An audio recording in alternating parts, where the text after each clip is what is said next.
হাওয়ার স্পর্শ, উত্তরে বাতাসের হালকা অনুভূতি, কুয়াশাচ্ছন্ন পরিবেশ, ঘাসের উপর জমা বিন্দু বিন্দু শিশির, পরিচয় পাখির মিষ্টি কুজন, খেজুর গুড়ের সুগন্ধ জানান দিচ্ছে বঙ্গে শীত ঋতু উপস্থিত। তাই এই প্রকৃতির হাতছানি উপেক্ষা করতে না পারা আমার এই বোকা মনটা বারবার আমাকে বলছে, চলো এমন কোথাও ঘুরে আসি যেখানে লাল মাটির মেঠো পথ, পাহাড়, ঝর্ণা, জঙ্গল, ড্যাম সবার সঙ্গে একসঙ্গে সখ্যতা থাকবে। তারই সন্ধানে বেরিয়ে পড়লাম আমাদের বুঝি ফেলা স্কুটিতে চেপে শীতের পুরুলিয়া দেখতে।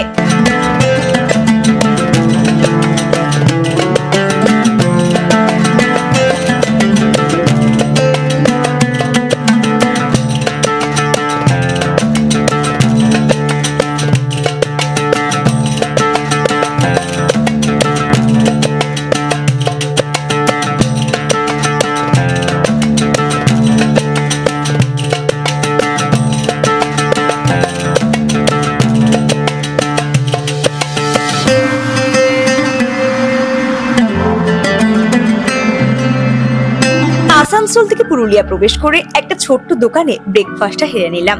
তেলে ভাজাটাকে দূরে সরিয়ে রেখে অর্ডার দিলাম ইডলি। খেতে খারাপ ছিল না, সকালের জন্য একটি আদর্শ খাবার। এই পর্বে আপনারা দেখবেন কিভাবে যাবেন, কোথায় থাকবেন, কি কি দেখবেন, কি কি খাবেন, সেই সব প্রশ্নের উত্তর থাকবে খুব সহজভাবে। তাহলে ভিডিওটা শুরু করা যাক। ঘোরার এবং বোঝার সুবিধার জন্য আমরা পুরুলিয়াকে মূলত দুটো সার্কিটে ভাগ করে নেব, অযোধ্যা সার্কিট এবং গড় সার্কিট। আপনারা সময় মতো যে কোনো একটি বা দুটি সার্কিটই ঘুরে দেখতে পারেন, তবে অযোধ্যা সার্কিটটাই বেশি মানুষ যায়, মানে সর্বজন প্রিয় আর কি। আবারও শাল, পিয়াল, পলাশের জঙ্গল পেরিয়ে চললাম অযোধ্যা পাহাড়ের খোঁজে। দেখা মিলল পাহাড়ের। পৌঁছে গেলাম অযোধ্যা পাহাড়ের কোলে আমাদের হোমস্টে অযোধ্যা ফুটহিলস হোমস্টেতে।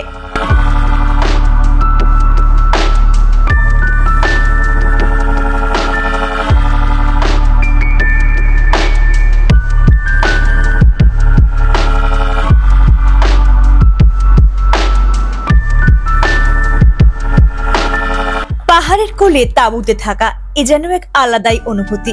শীতে সবুজ শাকসবজি, সর্ষে ক্ষেত, সঙ্গে পুরুলিয়ার ভূমিপুত্রদের আতিথেয়তা যেন আমাদের অবাক করছিল। অযোধ্যা পাহাড়ের কোলেই প্রায় যেন অবস্থান করছি, তাই রিসর্টটির নাম অযোধ্যা ফুটহিল হোমস্টে। সুনীল গঙ্গোপাধ্যায়ের কাকাবাবু সিরিজের সেই ভয়ঙ্কর সুন্দর সিরিজের কথা বারবার মনে পড়ে যাচ্ছে এই হোমস্টেতে এসে। দারুণ পছন্দ হয়েছে আমাদের। একদম যেন ছোট্ট একটা পুরুলিয়া এখানেই অবস্থান করছে, আর একদম হাতের মুঠোর সামনে অযোধ্যা পাহাড়।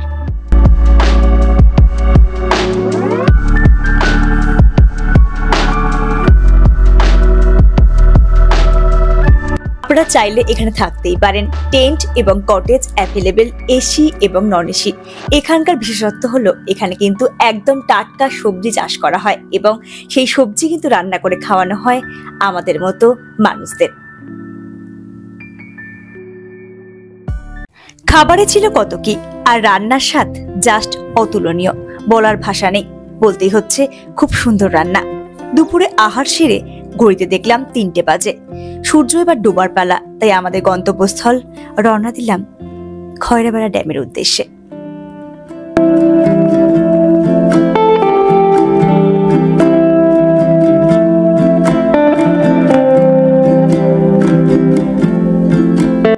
সূর্যের অস্ত রাগ দেখার জন্য একটি আদর্শ স্থান হলো খয়রাবেড়া ড্যাম। কি অপূর্ব একটি শান্ত নিরিবিলি স্পট।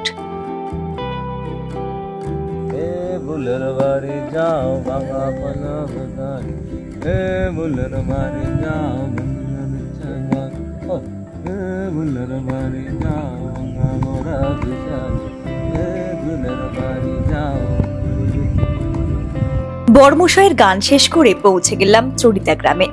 মানচিত্রে চরিতা গ্রাম নাম হলেও পুরুলিয়ার মানুষের গর্ব এই গ্রাম মুখোশ গ্রাম নামেও পরিচিত। ছৌ মুখোশ এখানকার বিখ্যাত জিনিস।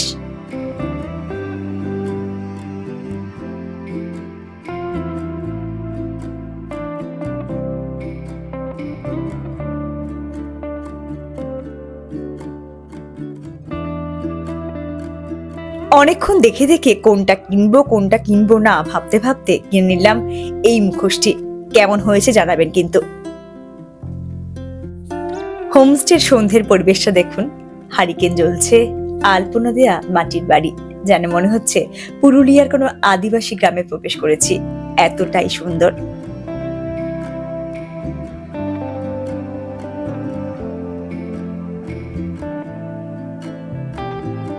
ওইদিকে বনফায়ার হচ্ছে, আর এদিকে দোলনায় দুলছি, যেন মনে হচ্ছে শৈশবে ফিরে যাচ্ছি ক্রমশই।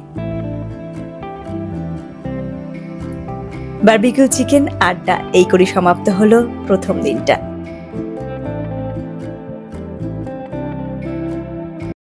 গুড মর্নিং সবাইকে।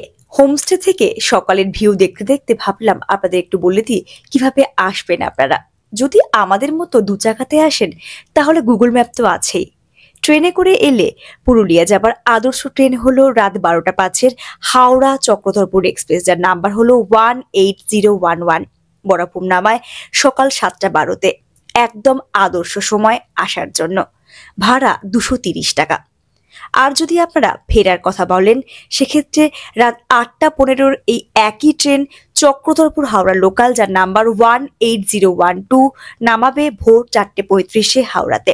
যদি আপনারা বাসে যেতে চান সেক্ষেত্রে আদর্শ হলো ধর্মতলা থেকে যে কোনো SBSTC বাস পুরুলিয়া নামাবে।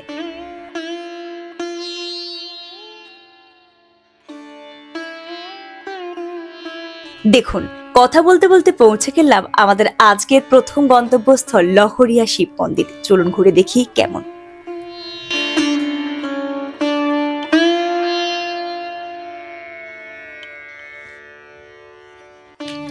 এটি অযোধ্যা পাহাড়ের কোলে অবস্থিত একটি জাগ্রত শিব মন্দির, পাহাড়ের এক আদর্শ প্রার্থনার স্থান।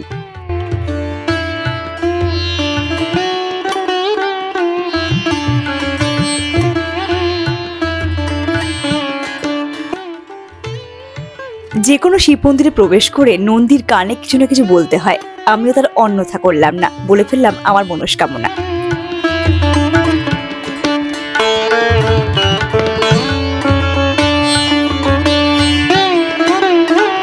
লহরিয়া শিব মন্দির দেখার পর দেখে নিলাম পরপর ড্যামগুলি। লহরিয়া ড্যাম, লোয়ার ড্যাম এবং আপার ড্যাম। পুরুলিয়াবাসীদের জন্য আদর্শ পিকনিক স্পট হলো লহরিয়া ড্যাম। লোয়ার ড্যাম এবং আপার ড্যাম দুটিতেই শক্তি উৎপন্ন করা হয় বাঘমুন্ডি রেঞ্জে। অপরূপ নৈসর্গিক সৌন্দর্যে ভরা হলো এই আপার ড্যাম, ফটোশুট করার জন্য একটি আদর্শ স্থান।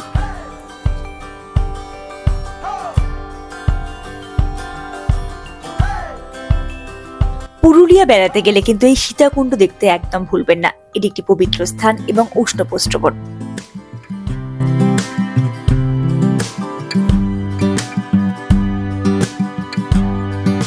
অযোধ্যা পাহাড়ের দর্শনীয় স্থানগুলির মধ্যে এই দুর্গা মন্দিরও কিন্তু অন্যতম।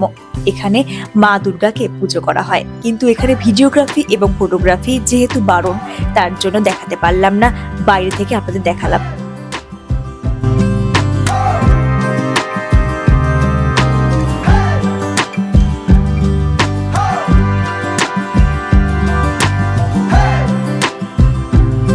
দুর্গা মন্দির দেখার পর পৌঁছে গেলাম পরবর্তী গন্তব্যস্থল ময়ূর পাহাড় দেখার জন্য। চারিদিকে নৈসর্গিক চিত্র সত্যি চোখকে আরাম দিচ্ছিল। জাতীয় পাখির নামানুসারে পাহাড়ের নাম, ব্যাপারটা দারুণ না? কিন্তু এখানে উঠতে বেশ কসরত করতে হয়। অনেকগুলো সিঁড়ি অতিক্রম করে ওয়াচ টাওয়ারে পৌঁছে তবেই দেখতে হয় ময়ূর পাহাড়। সিঁড়িতে উঠতে উঠতে খুবই ক্লান্ত হয়ে পড়েছি, যেতে হবে আমাদের ওই ওয়াচ টাওয়ারে।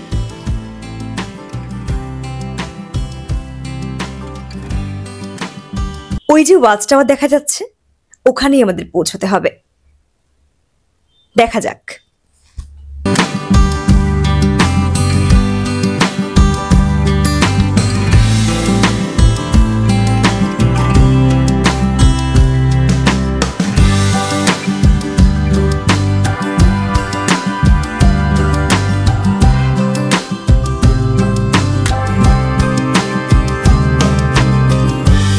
পুরুলিয়া ভ্রমণের আমরা প্রথম দিন দেখেছি খয়রাপাড়া ড্যাম এবং চরিদা গ্রাম বা মুখোশ গ্রাম। আজকে আমরা দেখলাম লহরিয়া শিব মন্দির, লহরিয়া ড্যাম, লোয়ার ড্যাম এবং আপার ড্যাম, সঙ্গে ময়ূর পাহাড়। এখন আমরা চলেছি মার্বেল লেক দেখার জন্য। ভ্রমণপ্রেমী মানুষদের কাছে প্রাণ জুড়ানো এই মার্বেল লেক। চারিদিকে পাতায় ঘেরা সুন্দর রাস্তা, আর পাথর দিয়ে ঘেরা সুন্দর এক লেক। দেখতে বড় ভালো লাগে, যেন একটা মন জুড়ানো লোক।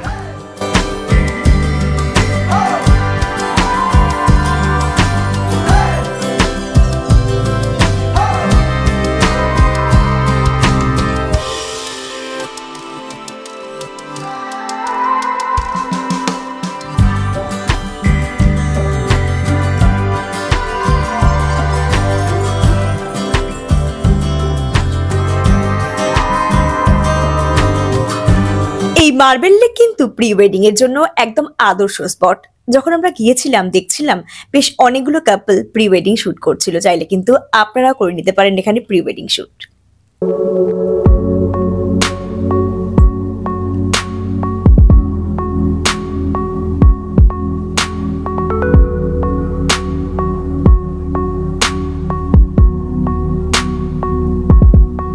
পাহাড়ি রাস্তায় নিজস্ব 2 চাকা গাড়ি নিয়ে যাবার অনুভূতিতে গা ভাসাতে দারুণ লাগে।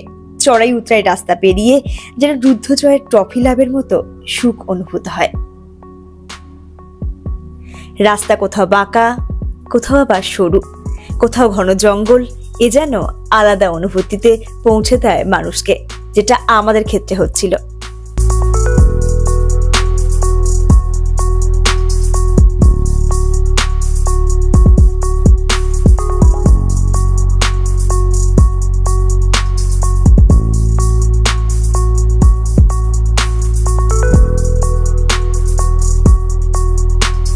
আমাদের পরবর্তী গন্তব্য মুরগুমা ড্যাম যাবার পথে পড়লো একটি বিশেষ জায়গা। ভাবলাম আপনাদেরও ঘুরিয়ে দেখাই। পাহাড়ে যে কেন একটি করে সুইসাইড পয়েন্ট থাকে আমি আজও বুঝতে পারি না। এত সুন্দর প্রাকৃতিক পরিবেশে কি করে যে মানুষ সুইসাইড করতে ইচ্ছা করে বুঝতে পারি না। জায়গাটি ভারী সুন্দর, প্রাকৃতিক সৌন্দর্যে ভরপুর একটা দারুণ পরিবেশ।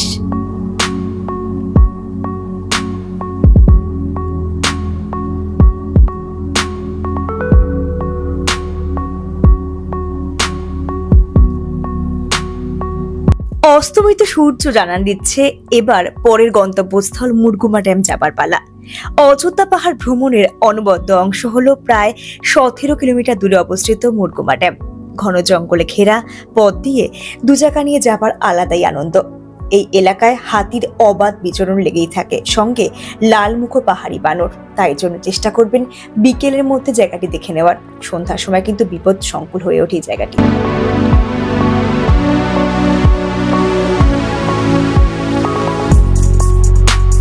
শীতকালে সন্ধ্যেটা ঠিক কেমন হয় এই হোমস্টেতে সেটাই দেখাবো এখন আপনাদের। শালপাতায় পোড়া মাংস আজকে ছিল আমাদের মেনুতে। গতকাল দেখিয়েছিলাম বারবিকিউ চিকেন, আর আজকে কচি শালপাতায় এই যে পোড়া মাংসের ঘ্রাণটা মনকে যে আনন্দ দিচ্ছিল কি বলবো। এ যেন সত্যি স্বপ্নের রাজ্য পুরুলিয়া।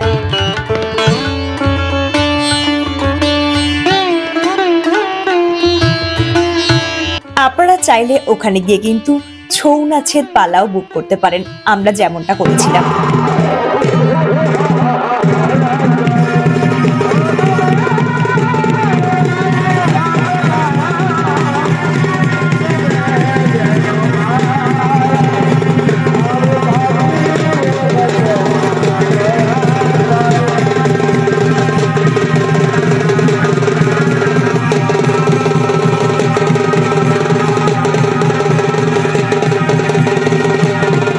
ছৌ নাচ পর্ব শেষ, এবার খাবার বেলা। দারুণ খিদে পেয়েছে। আজকে আমরা অর্ডার করেছিলাম দেশি মুরগির ঝোল। দেশি মুরগি কিন্তু এখানে আলাদাভাবে কিনতে হয়, প্যাকেজের মধ্যে থাকে না। 1 কিলোর দাম 800 টাকা। আমরা কিন্তু 1 কিলোই অর্ডার করেছিলাম। খেতে কিন্তু বেশ ভালো ছিল। চাইলে আপনারাও অর্ডার করতে পারেন। আজকের মতো শুভরাত্রি, দেখা হচ্ছে খুব তাড়াতাড়ি।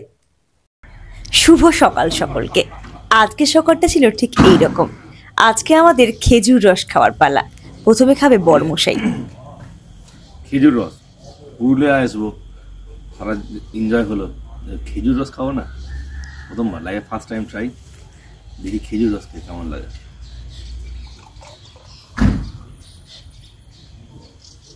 খাবে নাকি? আগে তুমি ট্রাই করো, তারপর।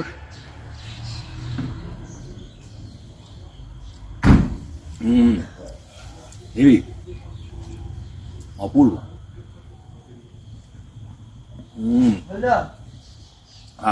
Fantastic. Excited. Let me try.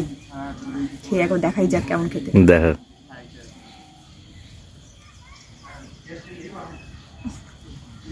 কি বাজে গন্ধ।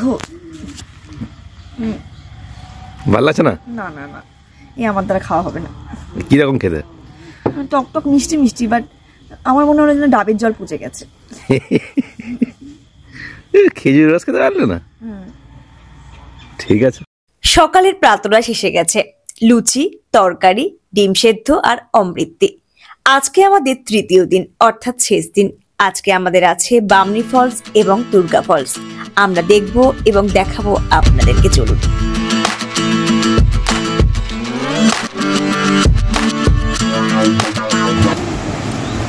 আস্তে আস্তে আস্তে আস্তে, কি আস্তে?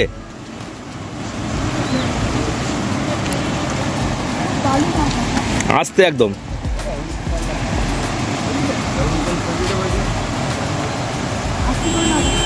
বাবা, এ তো সব মুশকিল গো, নামা তো মুশকিল বটে। হ্যাঁ, নামে বেশি নামতে বলে ছেড়ে দাও। কি অবস্থার সম্মুখীন হতে হলো দেখলেন? এখানে নামাটা কিন্তু সকলের জন্য সহজসাধ্য নয়। শেষ দিন, আজকে আমরা শুরু করলাম দুর্গা ফলস দিয়ে। অ্যাক্সিডেন্ট প্রোন সিঁড়ি যাকে বলে। তবে পুরুলিয়ার এটি বেশ নাম করা একটি ওয়াটারফলস, না এলে কিন্তু মিস করতে হয়। চারিদিকে সিনিক বিউটি অসাধারণ। তুমি কি বলছো? ফ্যান্টাস্টিক। ওয়াও।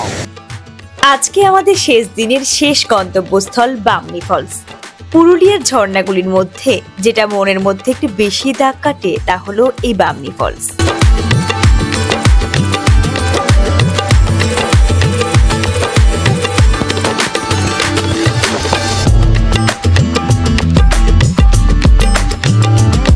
বামনি ফলসে পৌঁছানোর জন্য এটা হলো প্রথম ধাপ।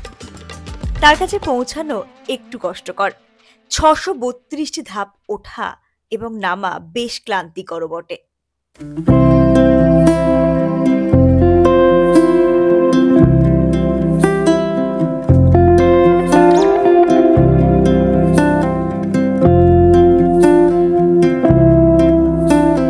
প্রথম ধাপ দেখে নামার পথে চোখে পড়ল এই ছোট্ট শিল্পীটাকে। আরো অনেক পথ বাকি। দ্বিতীয় ধাপের জন্য চলতে শুরু করলাম। ওই যে পৌঁছে গিয়েছি আমাদের সকলের প্রিয় বামনি ফলসে। ঝর্ণার জল পাহাড়ের উপর থেকে বয়ে নেমে আসছে আমাদের দর্শন দেওয়ার জন্য।